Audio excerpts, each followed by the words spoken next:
Musyawarah sengketa Pilkada Buleleng memasuki agenda pembacaan keputusan Majelis Musyawarah.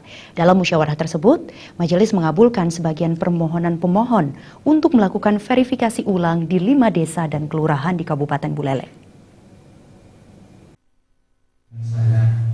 Keputusan tersebut sekaligus memerintahkan KPU Kabupaten Buleleng untuk melakukan verifikasi ulang di 5 desa dan kelurahan, yakni Kelurahan Banjar Jawa, Desa Bila, Desa Mengening, Desa Grogak, dan Desa Pelapuan.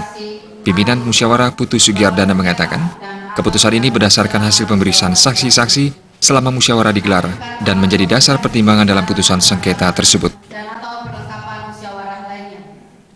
Nah sekarang ada keputusan dalam jangka waktu 3 hari KPU itu wajib menindaklanjuti. Nah soal kemudian bagaimana teknis KPU apa yang dilakukan, kali pertanyaannya ada di sana. Tapi keputusan itu wajib. Sementara itu KPU Kabupaten Buleleng akan melakukan rapat koordinasi dengan KPU Provinsi serta meminta arahan KPU Pusat terkait putusan tersebut. Seluruhnya bahwa KPU Kabupaten Buleleng menghormati putusan pimpinan musyawarah.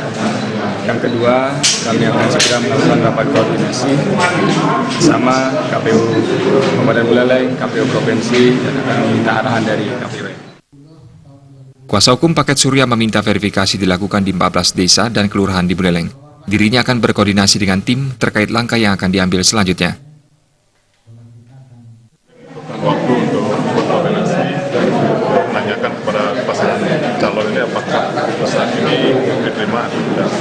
Yang jelas sesuai dengan permohonan kami, tentu kami berharap bisa dilakukan verifikasi faktual terhadap seluruh pendukung yang belum verifikasi faktual. Dan dalam musyawarah kita menginginkan menurunkan target kita menjadi 14 desa. Sesuai ketentuan, keputusan wajib ditindaklanjuti selama 3 hari kerja setelah keputusan dibacakan. Itu artinya, Rabu 9 November 2016 adalah batas akhir KPU menindaklanjuti keputusan Majelis Musyawarah. Komang Yuda, Bali TV.